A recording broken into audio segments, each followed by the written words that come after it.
अब यो life time राखिराख्ने हो कि चिकित्सकले के भन्नुभएको छ? किनभने निकै वर्ष त भइसक्यो नि होइन, 2-4 वर्ष भइसक्यो तपाईँले लगाएको भने। उहाँहरूले चाहिँ अब एकचोटि पोर पनि एकचोटि ट्राई गरेको यो पाइप रिमुभ गर्नको लागि। पोर पैसा डोनेसन गरेर गरेको भएन, फेरि सास पनि नलिखुम्छ क्या। अनि त्यस्तो भयो। अनि अब फेरि डक्टरहरूले 18-19 महिना राखिहेरौँ अनि के हुन्छ, राम्रो भयो भने भयो, होइन भने लाइफ टाइम भन्नुभएको छ।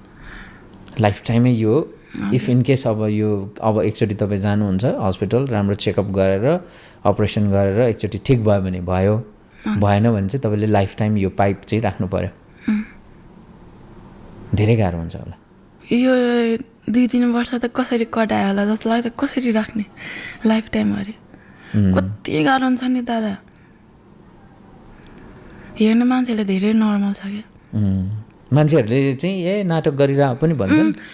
कतिले भन्छ नि दादा, यसले यो कुनै मान्छेहरूले पैसा यसरी दिनुहुन्छ अनि मैले यसरी हेल्प गर्नुभएकोमा थ्याङ्क यू सो मच भनेर टिकटकमा पोस्ट गर्छ क्या, यसले नाटक गरेको भन्छ क्या, पैसा खानको लागि। त्यस्तो हजुर त्यस्तो भन्छ क्या। यसले यो सब नाटक गरेको, यसले पैसा उठाएर क्लबमा गएर पैसा उडाउँछ भने। अहिलेसम्म क्लब कस्तो हुन्छ मैले देखाएको छैन, त्यस्तो भन्दिनँ क्या।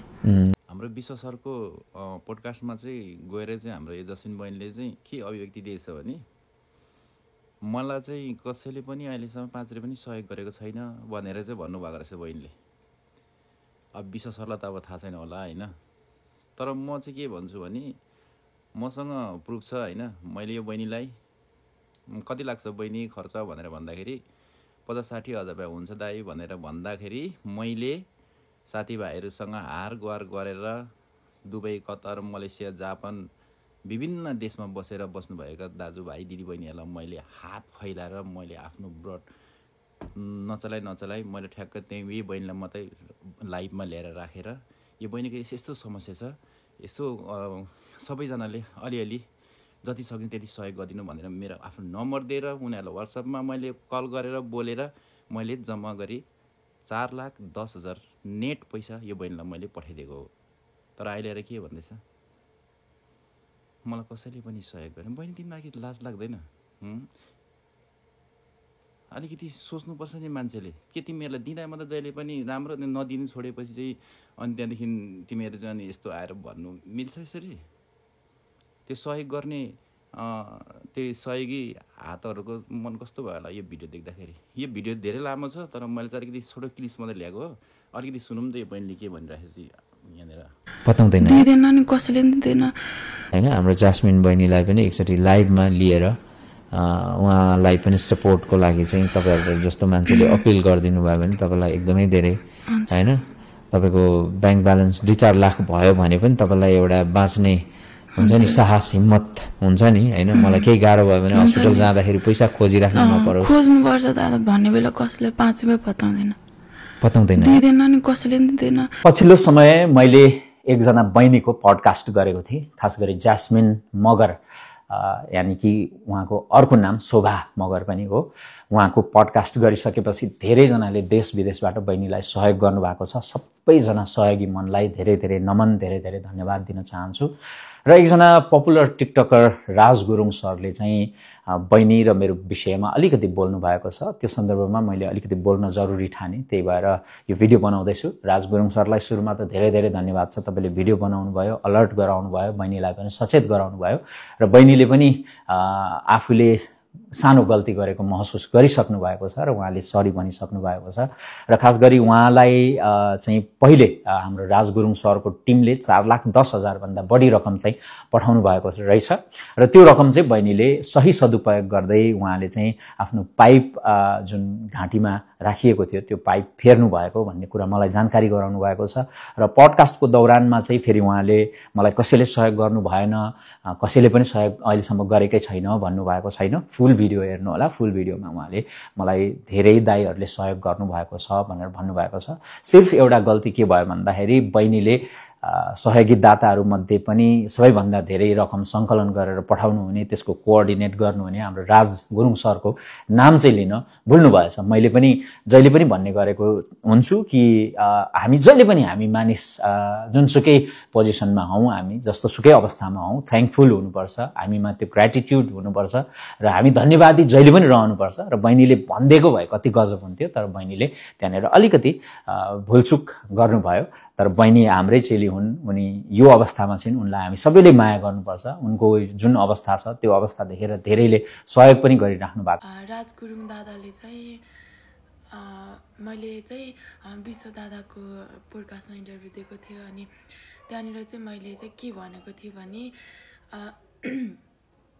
अहिले यो तत्कालमा यदि मलाई केही बिरामी भइहाल्यो भनेदेखि मसँग 5 रुपियाँ छैन, मलाई आफ्नो साथमा 5 रुपियाँ छैन र यदि मैले कसैले मागेँ भने मलाई 5 रुपियाँ दिने मान्छे छैन, पहिलाको ऋण गरेर भनेर मैले यस्तो भनेको थिएँ। अनि त्यसपछि त्यहाँनिर चाहिँ मैले बोलेको त्यहाँनिर छोटो क्लिप चाहिँ मलाई अहिलेसम्म कसैले सहयोग गरेको छैन, मतलब त्यस्तो त मैले भनेको छैन पोडकास्टमा होइन, त्यस्तै टाइपको। अनि राज गुरुङ दादाले त्यहाँ हाल्नु भएको छ, हजुरले पनि देखिसक्नु भयो होला सायद होइन।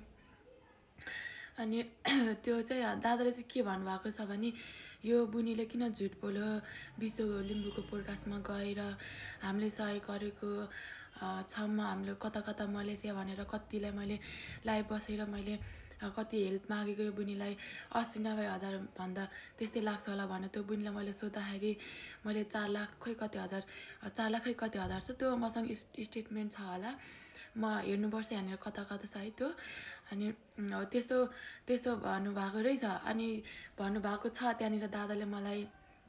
अनि के भन्नुभएको छ भने मैले सबै यो नाटक गरेको पैसा खानको लागि बुनीले उपचार पनि गरेन भनेर भन्नुभएको छ दादाले होइन। सो दादा हजुर मैले त्यहाँ पोडकास्टमा चाहिँ यो भनेको छैन कि दादा हजुरलाई मैले नराम्रो भन्न खोजेको होइन। अनि मैले चाहिँ के भनेको छु भने मैले विश्व दादालाई हजुरले सोध्न पनि सक्नुहुन्छ, एकचोटि राम्रोसँग मेरो पोडकास्ट भिडियो हेरिदिनु होला। मैले चाहिँ के भनेको छु भने पहिलाको उपचार गरेर ऋणहरू टन्न छ, तिरेको छैन। यदि म अपरझटमा 81मा केही बिरामी भइहाल्यो भने मलाई 5 रुपियाँ पत्याउने मान्छे छैन, 5 रुपियाँ दिने मान्छे छैन, आफूसँग 5 रुपियाँ छैन भनेर मैले भनेको। तर मैले भनेको छैन कि त्यहाँ अहिलेसम्म मलाई कसैले सपोर्ट हेल्प गरेको छैन भनेर मैले भनेको छैन दादा, हजुरलाई मलाई नराम्रो भन्न खोजेको होइन। सो प्लिज मलाई अनब्लक गरिदिनु, म हजुरसँग पर्सनल कुरा गर्न चाहन्छु। र मलाई सबले नराम्रो भन्नुभएको छ नि, हजुरहरूलाई चाहिँ म के भन्न चाहन्छु भने थ्याङ्क यू सो मच, हजुरहरूले मलाई नाटक गरेको यस्तो भनेर भन्नुभएको छ होइन। ठिकै छ, हजुरहरूलाई जे लाग्यो मलाई जे मनमा लाग्यो मलाई त्यही भन्नुभयो, ठिकै छ। यदि म गलत रहेछु भने मलाई हजुरहरूले सजाय दिन सक्नुहुन्छ। र हजुरलाई यदि प्रुफ चाहिन्छ भने राज गुरुङ दादाले मलाई एउटा भगवान जस्तो गरेर आएर मेरो ट्रिटमेन्टको लागि उहाँले मलाई हेल्प गर्नुभयो, कति साथ सपोर्ट गरिदिनु भयो। थ्याङ्क यू सो मच दादा। अहिले पनि त्यही भन्न चाहन्छु, मैले हजुरले सपोर्ट गरेको छैन, मैले भनेको छैन, मैले कसैले सपोर्ट गरेको छैन, यसरी हेल्प गरेको मागेको दिएन भनेर भनेको छैन दादा। हजुरलाई भ्रम भएछ, गलत त्यो के भन्छ ऊ भएछ होइन दादा। सो प्लिज हजुरलाई मैले के नराम्रो भनेको छैन र मलाई हजुरले अनब्लक गरेर मसँग पर्सनल कुरा गर्न सक्नुहुन्छ दादा। यदि हजुरलाई म हस्पिटल बसेको सबै त्यो बिलहरू सबै चाहिन्छ भने हजुरको नेपालमा कोही आफन्त हुनुहुन्छ भने म बाटामा पठाएर हजुरले हस्पिटलमा गएर बुझ्न सक्नुहुन्छ। अनि हजुरले के भन्नुभएको छ भने सधैँ पैसा गरेर त सधैँ पनि सकिँदैन त भन्नुभएको छ। हो, हजुरले पनि मलाई त्यतिखेर त्यही भन्नुभएको भए हुन्थ्यो, खोइ सायद भन्नु पनि भएको छ होला। मेरो चाहिँ फेरि छिट्टै बिर्सिनु बानी छ होइन। यदि मैले बिर्सेछु भने सरी दादा होइन। मैले चाहिँ पैसा नपुगेर हो, म मङ्सिर पुस माघ माघसम्म म हस्पिटल बसेको। हजुरले 4 लाखै कति गर्नुभएको थियो, त्यो पैसाले नपुगिसकेपछि मैले हजुरलाई फेरि पनि एउटा फेरि मनमा आश जागो, फेरि हजुरले फेरि एउटा हजुरले त मलाई एउटा माया लागेर म यस्तो बिरामी छु, हजुरले त मन पलाएर मलाई हेल्प गर्नुभएको हो नि त दादा होइन। हजुरले पनि मन लागेर म यस्तो गर्छु बहिनीलाई, म यस्तो गर्छु, म यसरी जीवन म बचाइदिन्छु बुनुको भनेर हजुरले मलाई साथ सपोर्ट गर्नुभएको हो नि त दादा। त्यही भएर हजुरलाई मैले त्यस्तो केही नराम्रो भनेको छैन र हजुरले त्यहाँ भन्नुभएको छ घरिघरि हेल्प गर्न सकिँदैन, सरी भन्न चाहन्छु, घरिघरि सक्नुहुन्न, तर एउटा मनमा फेरि हजुरले गर्नुहुन्छ कि भनेर मैले एउटा भनेको मात्र हो। त्यसको लागि सरी भन्न चाहन्छु र हजुरलाई मैले गलत भन्न चाहेको होइन दादा। थ्याङ्क यू सो मच, हजुरले मलाई सपोर्ट गर्नुभएको हो।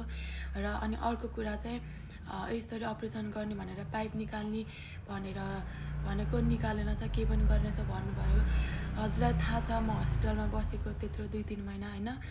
अनि मलाई चाहिँ यो पाइप निकालेर यो घाँटीको टेप मात्रै राखेर घरमा पठाइदिनु भएको थियो। पछि फेरि सास फेर्न तल झरेर खुम्चेछ, अनि मलाई सास फेर्न गाह्रो भएर इमर्जेन्सी मलाई लगेर अपरेसन गर्नुभएको हो डक्टरहरूले होइन।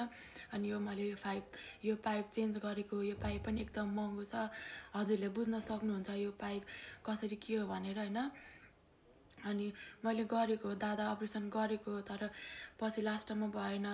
अनि म चाहिँ के अनि अक्सिजन लाएर अर्कै पाइप लाएर हस्पिटलमा बस्नु राम्रो कि यो पाइप लाएर घरमा बस्नु राम्रो? हजुर आफै भन्नु होला है दादा। मलाई हजुरलाई नराम्रो भन्न खोजेको होइन, मैले अपरेसन गरेको, मेरो सक्सेस मात्रै नभएको हो दादा। सो प्लिज मलाई अनब्लक गरिदिनु होला।